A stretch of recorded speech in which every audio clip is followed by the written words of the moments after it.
नमस्कार दोस्तों। आज हम बात करेंगे उस व्यक्तित्व की जिनको भारत के संविधान का रचनाकार माना जाता है और जिन्होंने करोड़ों वंचितों और दलितों को जीने के अधिकार के बारे में समझाया था। हम बात करेंगे डॉक्टर भीमराव रामजी अंबेडकर के बारे में। तो चलिए जानते हैं। उससे पहले मेरे चैनल को सब्सक्राइब जरूर कर लीजिए ताकि ऐसी ही जानकारी से आप लोग अपडेट होते रहें। हम लोग जानते हैं कि डॉक्टर भीमराव अंबेडकर का जन्म 14 अप्रैल 1891 को मध्य प्रदेश के महू जिले में हुआ था। वे महार जाति से थे जिसे उस समय अछूत माना जाता था। उनके पिता रामजी मालोजी सकपाल ब्रिटिश भारतीय सेना में सूबेदार के पद पे तैनात थे और उनकी माताजी का नाम भीमाबाई था। डॉक्टर भीमराव अंबेडकर के बारे में यह कहा जाता है उनको स्कूल में सभी बच्चों से अलग बैठाया जाता था। अछूत जाति से होने के कारण उन्हें पानी भी स्वयं तक छूने नहीं दिया जाता था। लेकिन इन सब के बावजूद भी उनके पिता ने हार नहीं मानी और उनके शिक्षा पर विशेष ध्यान दिया और उन्हें पढ़ाने में लगे रहे। पढ़ाई में भीमराव अंबेडकर ने बॉम्बे विश्वविद्यालय से स्नातक किया था, फिर कोलंबिया विश्वविद्यालय और लंदन ऑफ स्कूल से उच्च शिक्षा ग्रहण की थी। वे पहले भारतीयों में से थे जिन्होंने बहुत सारी उच्च डिग्रियां प्राप्त की थी, जैसे MA, PhD, DSc and bar at law. वर्ष 1917 में उनकी छात्रवृत्ति समाप्त होने के उपरांत वह अपनी पढ़ाई को बीच में छोड़कर ही वापस भारत लौट आए थे।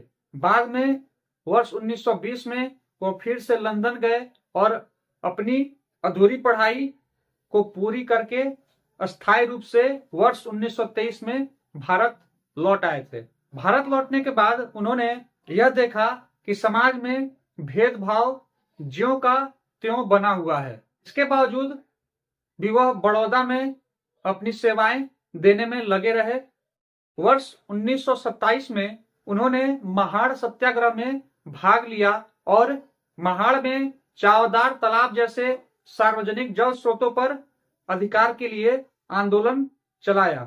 उन्होंने कहा कि दलितों और वंचितों को भी पानी पीने का अधिकार है और वह इस अधिकार को लेने आए हैं। उन्होंने मनुस्मृति में समाज को ब्राह्मण, क्षत्रिय, शूद्र और वैश्य इन 4 वर्णों को जन्म से निर्धारित मानने की बात का विरोध किया। उनका तर्क यह था कि जन्म आधारित वर्ण व्यवस्था नहीं होनी चाहिए, शूद्रों के लिए शिक्षा के अधिकार को जरूरी करना चाहिए, अस्पृश्यता और सामाजिक बहिष्कार को मानव गरिमा के विरुद्ध समझा जाना चाहिए। अंबेडकर ने अपनी पुस्तक एनिहिलेशन ऑफ कास्ट 1936 में प्रकाशित की थी, जिसमें यह तर्क दिया गया था कि जाति व्यवस्था केवल सामाजिक प्रथा नहीं बल्कि धार्मिक ग्रंथों से वैधता पाती है। इसलिए सामाजिक सुधार के लिए उन विचारों की आलोचना जरूरी है।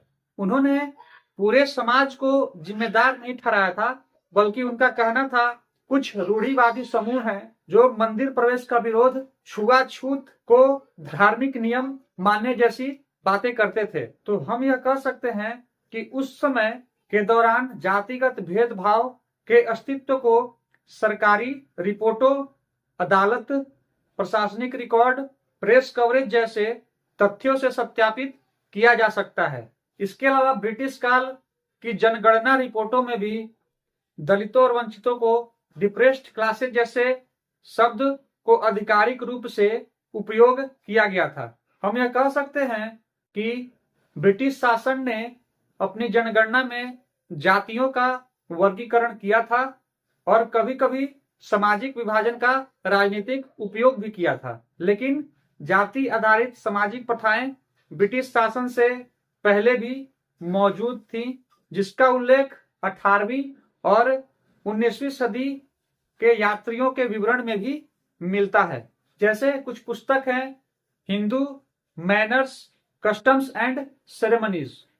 इसमें अब्बे जे डुबुआ स्पष्ट रूप से लिखते हैं कि जाति व्यवस्था भारतीय समाज की रीढ़ है इसका उल्लंघन सामाजिक अपराध माना जाता है। तो उस समय अंबेडकर ने ये जो जाति भेदभाव का मुद्दा उठाया था, उसके लिए हम यह कह सकते हैं कि यह जो जाति आधारित भेदभाव का उल्लेख है, यह अंबेडकर से पहले भी, अंबेडकर से बाहर भी और अंबेडकर से स्वतंत्र स्रोतों में भी मौजूद है। तो यह मानना ज्यादातर संगत है कि अंबेडकर ने एक मौजूदा सामाजिक समस्या को राजनीतिक आवाज दी थी।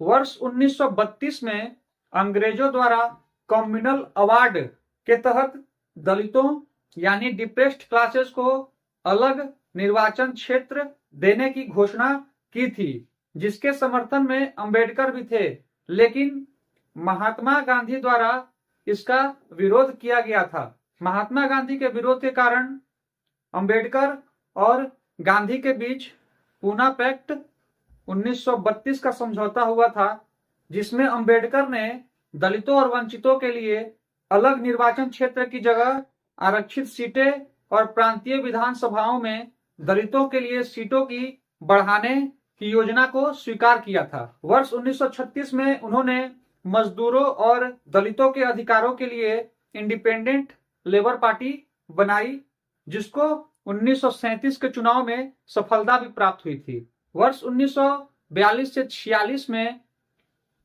अंबेडकर को वायसराय की कार्यकारी परिषद में श्रम सदस्य बनाया गया, जिसके बाद उन्होंने कई महत्वपूर्ण सुधार किए थे। जैसे पहला था 8 घंटे का कार्य दिवस लागू करना, दूसरा था महिला मजदूरों के लिए मातृत्व लाभ प्रदान करना और तीसरा था प्रोविडेंट फंड की नींव रखना। इसके बाद वर्ष 1946 में उन्हें संविधान सभा में बॉम्बे प्रेसिडेंसी से सदस्य बनाया गया था, जिसके बाद 29 अगस्त 1947 को उन्हें संविधान मसौदा समिति का अध्यक्ष बना दिया गया। देश आजाद होने के बाद अंबेडकर को स्वतंत्र भारत का पहला कानून मंत्री बनाया गया था, जिसके बाद उन्होंने कई महत्वपूर्ण सुधार किए और उन्होंने एक हिंदू कोड बिल लाने का प्रयास किया था, जिसको वह कई विरोध के कारण लागू नहीं करा पाए थे, जिसके चलते अंबेडकर ने वर्ष 1951 में अपने मंत्री पद से इस्तीफा दे दिया था। कई सामाजिक कुप्रथाओं और सामाजिक द्वेष झेलने के कारण वर्ष 1956 में अंबेडकर ने नागपुर में लाखों अनुयायियों के साथ हिंदू धर्म को छोड़कर बौद्ध धर्म अपना लिया था। बौद्ध धर्म को अपनाते हुए उन्होंने यह कहा था कि मैं हिंदू के रूप में पैदा जरूर हुआ हूं, लेकिन हिंदू के रूप में मरूंगा नहीं। अंबेडकर ने भारत के संविधान में यह भी उल्लेख किया था कि दलितों और वंचितों के लिए समाज में समान अधिकार होना चाहिए और उनको इस अधिकार के लिए आरक्षण की आवश्यकता है, जिसके लिए उन्होंने आरक्षण 10 वर्ष के लिए संविधान में लागू करवाया था। तो अगर हम देखें तो भारत के संविधान में अंबेडकर का बहुत ही महत्वपूर्ण योगदान रहा और समाज की कुप्रथाओं को दूर करने के लिए भी उन्होंने बहुत प्रयास किया था। वीडियो पसंद आया हो तो लाइक और शेयर जरूर करिएगा। मिलते हैं आपसे अगले वीडियो में ऐसी ही जानकारी के साथ। तब तक के लिए धन्यवाद दोस्तों।